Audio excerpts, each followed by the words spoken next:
Redditors who cook. What's the biggest no-no thing in cooking? Never pour spices directly into a steaming pot on the stove. The spices will congeal in their containers from the moisture introduced. Instead, put the spices in a separate side container, then add to a steaming pot. You may have just saved me from a long-standing mystery. Here, thank you for this. Glass cutting boards. Like seriously, just GTFO. And in a similar vein, dangerously dull knives. I've seen some real bludgeons in other people's kitchens. No wonder they hate prep work. I have a small glass cutting board, but I don't actually use it for cutting. It's next to my stove and is my designated I need to set this spoon down area because it's easier to clean. That's all it's good for, really. Chef for 10 years. Here's some good things to keep in mind when cooking at home. 1. Clean as you go. It minimizes clutter and mess and makes everything easier. 2. Sharpen your dang knives. Seriously, dull knives are dangerous as frick. 3. Blenders are not just for smoothies. Use them for sauces and your life will be changed. 4. Please stack your fridge appropriately so cross-contamination doesn't happen. Veggies and fruit on top. Also eggs is fine. Beef, fish, poultry, chicken juice will contaminate raw veggies so quick. 5. You don't need a frickin' knife block. I'm a chef for a living. I butcher 10-20 ducks a week and I have 6 knives. Even that is just cause I'm very particular. Your average home chef needs 3 at most. A standard length chef knife, a paring knife, which most home chefs never use from what I've seen, and a medium-sized blade for veggies can be nice. 6. Label and date when you open stuff and keep it near the front.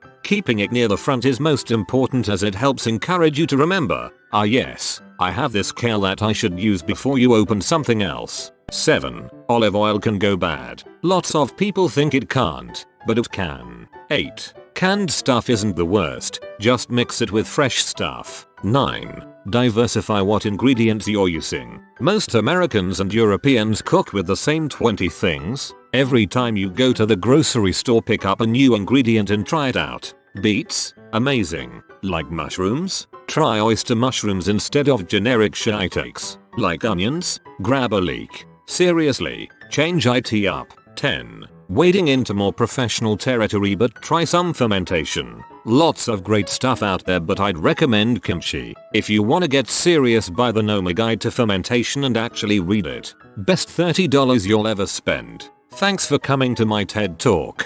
A standard length chef knife, a paring knife, which most home chefs never use from what I've seen, and a medium-sized blade for veggies can be nice. Serrated knife is also nice if you eat crusty bread. Feeling like it's too hard or being afraid to experiment with stuff. Obviously don't try something totally new when you're cooking for guests, but don't feel like failing means you suck. If you mess up, learn from it and move on. It's not the end of the world. Hardest agree in this thread so far. I can't tell you how many dishes I've made that I had to hate eat because they turned out poorly or bland. But each one teaches you something important if you are willing to learn. My success rate at making new dishes is very high now because of all the failures. Don't let your baking powder get clumpy. Tiny rocks of baking powder ruin anything you bake. Have done it. Biting into clumps of baking powder sends shivers down my spine. For the love of God, stop mucking about with whatever it is you're cooking. Unless it's something you specifically need to be mixing or stirring constantly, leave it alone. You'll never get proper color on things if they make more contact with your spatula than your pan. This is how I always freak up pancakes. They are so simple, but for some ungodly reason I have a compulsive need to try to flip them when I know that crap shouldn't be touched yet. Edit. Yes, I know when it bubbles you flip it. I said I have a compulsive need to try to flip it even though I know it's not time. Cutting with a dull knife. Get yourself a sharpener, even if it's a cheap one. Nah, just get a new knife and save the dull one for the bathroom. My lazy butt learned the hard way to never use a pot holder that got wet to get a hot pan out of the oven. Basically renders the pot holder useless. Ended up burning my hand and dropping my food. Also, when baking bread, don't add cold water to a hot Pyrex that has been in there for a minute to make steam. I knew what was going to happen, but I did it anyway. Boom. Glass shards everywhere. Cranking the heat to reduce the cooking time will leave you with a burnt outside and an underdone inside. Cooking everything on high because you want it done faster. One of the best descriptions of this, I believe, was from Alton Brown. The way he worded it, extremely paraphrased, of course, was to consider time and temperature as if they were ingredients themselves. You can't alter them any more than any other ingredient and expect the result to come out correctly. Medium rare chicken works for steaks, but not for hen. Buffalo Wild Wing seems to think it's okay. Don't rinse your pasta. Pasta should never, ever be rinsed for a warm dish. The starch in the water is what helps the sauce adhere to your pasta. The only time you should ever rinse your pasta is when you are going to use it in a cold dish like a pasta salad, or when you are not going to use it immediately. Everything else I read here seemed like common sense, but I guess I've been doing pasta wrong my whole life. A dull knife. My parents had no idea all of their knives have been dull for the past decade until I sharpened them and they were like, wow, it's like a brand new knife.